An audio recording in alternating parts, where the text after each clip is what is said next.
Well, hello paper crafters. In today's tutorial, I'm going to be showing you how to make the box for this card, Love You More Than Chocolate. Now, I realized that the card was going to be quite bulky, so I knew just a regular 5x7 envelope would not work. So I decided it needed a box. Now the box is a little bit more than 5x7. It actually is 5 1/8 by 7 1/2 by 1 inch. So to make the box, you will need a piece of cardstock, and I used Just Jade, and it measures 11 3/16 by 11 3/16. And that is just between the 1/8 mark and the 1/4 inch mark. So you're going to line your paper up at 4 1/16 of an inch, and that is between the 4 and the 1/8, and you're going to punch and score. Now, because I was out of view with the camera, I've put in a little small segment of another video that I recorded showing you the score lines and how this We Are Memories 1, 2, 3 punch board looks like. As you can see, the score line or the groove goes all the way down, which will accommodate a larger piece of cardstock. So that's why I really like this envelope punch board. So what you will do is score all the way down. So when I go back to the original video where you're not going to be able to see the bottom, you will know that you will be scoring all the way down. So again, you will score at 4 1/16 all the way down. Also punch it out. Then move your cardstock over to 5 1/2. You will punch and score along that edge also. Then you will rotate your paper all the way around to the other side, and you will punch and score at exactly the same places, 4 1/16 and 5 1/2.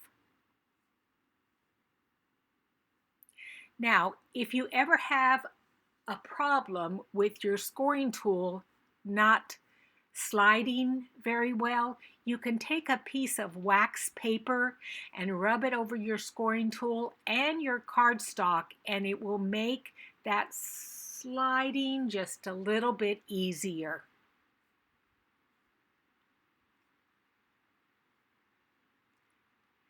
Now what we're going to do is rotate it to one of the other sides, and what you're going to do is line up that first little indentation into the score line area, and you're going to punch and score.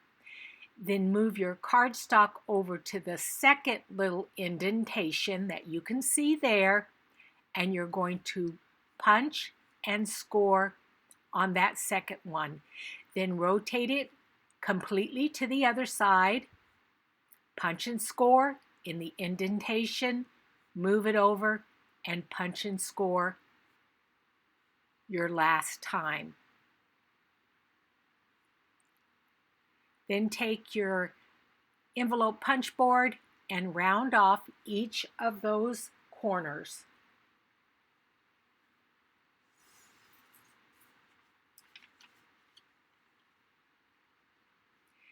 Then what you're going to do is fold and burnish all of your score lines.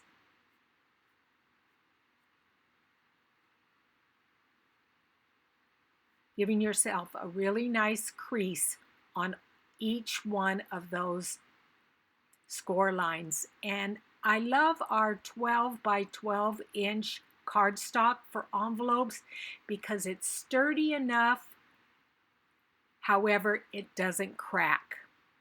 So then what you're going to do is cut up to the first score line on the longer side.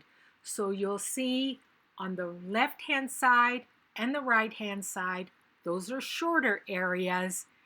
You're going to cut up on the 7.5 inch area or 7 1/8 inch area up to that first score line, and then you're going to miter that off.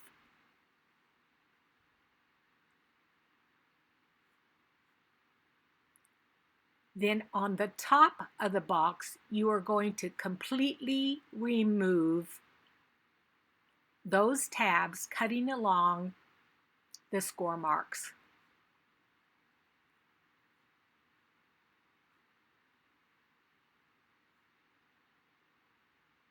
You don't need to necessarily miter those off.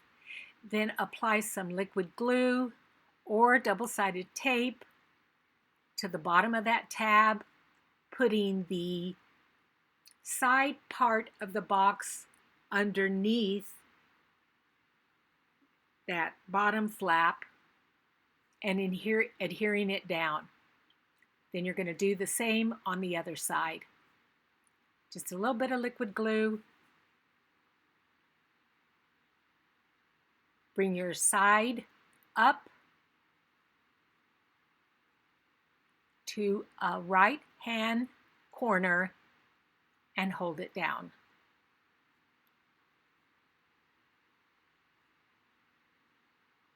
And the reason I prefer glue as opposed to double-sided tape is you want your box to have nice square corners. And if I use double-sided tape, if I accidentally don't line it up quite right, I don't have any time to adjust it. So then I add just a little bit of liquid glue under those little areas there and glue the sides down. Once you get all the scoring and punching done, it actually is quite easy to assemble. And you want to make sure, again, you have nice right angles. So to finish off the box, I decided to use a Velcro dot, and that way if somebody decides to keep the card and the box, they're able to open it up several times without tearing the box.